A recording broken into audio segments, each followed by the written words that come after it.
Hello. Today I want to talk about some of the pioneers in subtle energy. And I picked some of my favorites, some of these people who I have researched, and because their contribution has been so big, at least in my mind. And the reason I want to bring this up is because a lot of times when we think about subtle energy and subtle energy tools and people who practice with subtle energy or the biofield, we think of it as being a little woo-woo, a little out there. But I want to assure you that there are people who have been medical doctors, naturopaths, people who have been scientists, computer programmers, electricians, people who really somehow discovered or studied and learned that subtle energy is a whole new realm. In fact, it's a bigger realm than the one that we call physical reality. Okay? The first one, of course, is Nikola Tesla. Now, Tesla was recognized as one of the greatest inventors. And there's a famous quote that he says that if we want to know the secrets of the universe, to study frequency and vibration. And so everyone thinks of him as the guy who invented free energy, which he did. But he went way beyond just understanding or just creating devices, right? He understood that energy and vibration and frequency was the basis, the fabric of our universe. So hats off to Nikola. Next we have Dr. Abrams. Dr. Abrams was a medical doctor in the 1900s, and he is credited with inventing radionics. And that can be an argument because there are some people who say forms of radionics were being used way back when. But technically, when it comes to having a kind of a box, has nothing to do with radios, by the way. You can't plug it in and tune your dial and hear a song. You're tuning in to the subtle energy of the universe. Quite likely when you have a target, a person that you're tuning into, it's through quantum entanglement because you have their picture or a sample of their hair or something like that. And then you're able to also tune in to what will help balance them out. I know it sounds crazy, but there is so much truth and validity to it. And if there wasn't, then riddle me this, Batman. Why would so many farmers and ranchers use radionics or have someone do radionics on their crops to yield greater crops, right? There's lots of books, well, not lots, but there's books about it.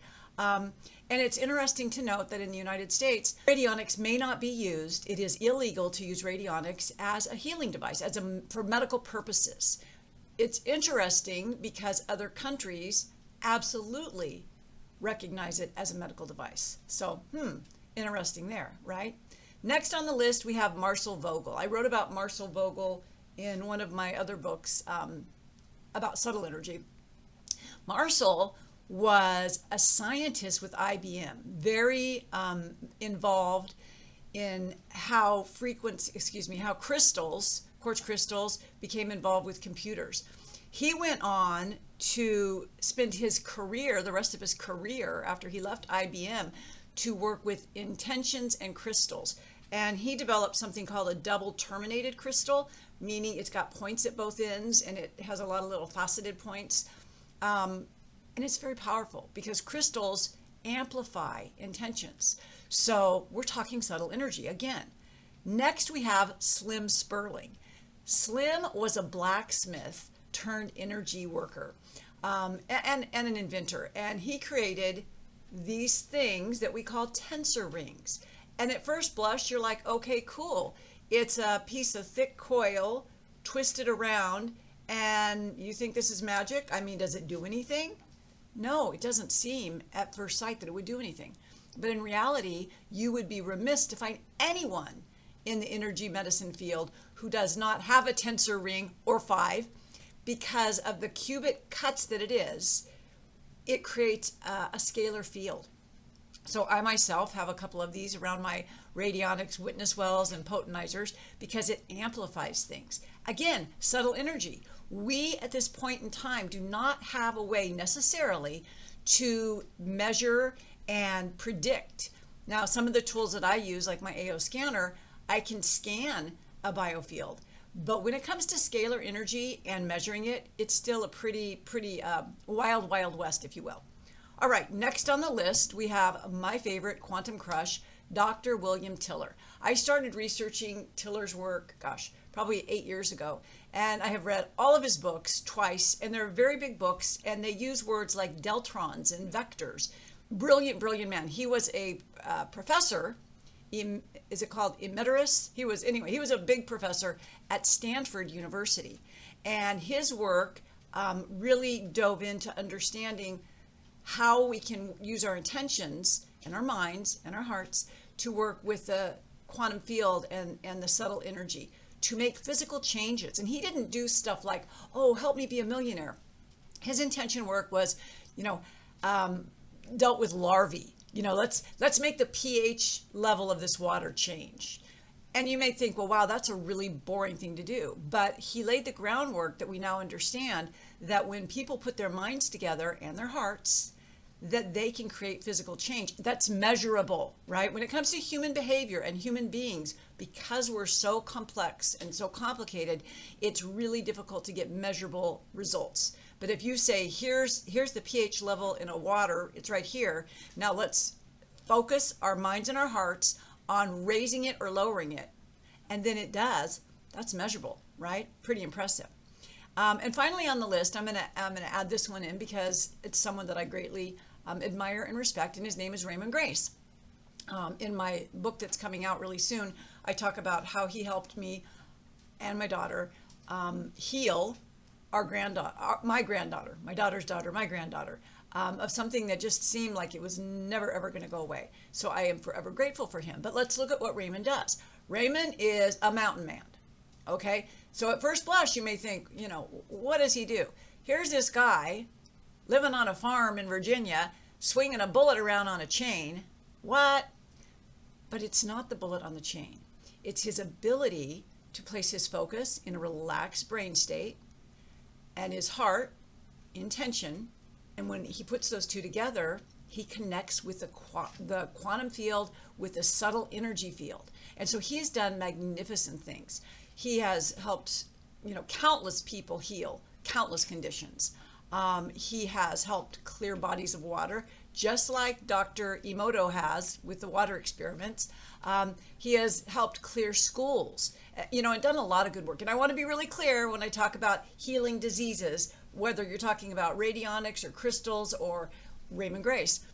None of these people are medical professionals, nor do they attest to be, nor do they claim to heal anyone of any medical condition. And it's really important that we're clear on this, because in the United States, that can be really treacherous waters to navigate, to say, oh, I can heal cancer. That's like, you don't say things like that, right? So these people are pioneers, because what they're really doing is they found a way to tap in to the quantum field. And is that a different dimension? Or is it in this dimension and it's just in the future? Or is it something deeper than that? No one knows for sure, because it's not completely measurable yet. But what I want to say, the reason I wanted to make this video today is so that you thoroughly understand that these are not just woo-woo people who are like, I'm just going to make magic with my hands or with a piece of copper or with a crystal.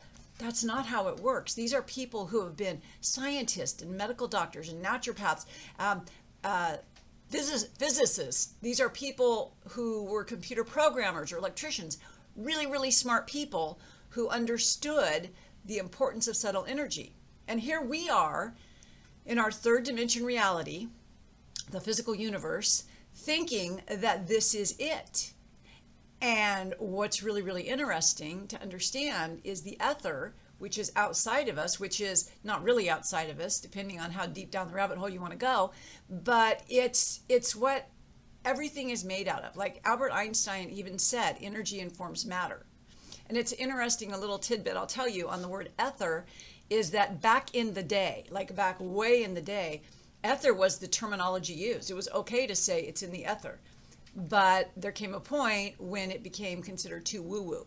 So now, not now, but I don't know, maybe up to about 10 years ago, you didn't whisper the word ether, or people, scientists would be like, no, we don't say that. But now I notice it's coming back, and I don't know if it'll ever come back full-fledged. But you guys, There is subtle energy, not only around us, but within us, and it is us.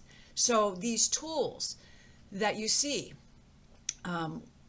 even if they just look like little apparatuses of nothing, even if a radionics device instrument doesn't really tune into a radio, can it turn into a person's subtle energy field?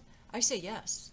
I say absolutely. So this is something important to keep in mind when you see tools and things of this nature. And I'm saying this because I'm getting ready to introduce a tool that I've been working on a prototype for. And at first blush, it seems really, really simple. But I will explain it. I will be doing a video on it soon, and you will see, and you can judge for yourself. Okay, so hopefully you found this useful. It was a shorter video than usual, but I just really felt compelled to share with you these brilliant pioneers who I stand on the shoulders of because they have just contributed so greatly to the field of subtle energy. I hope you have a great day. Thanks for watching.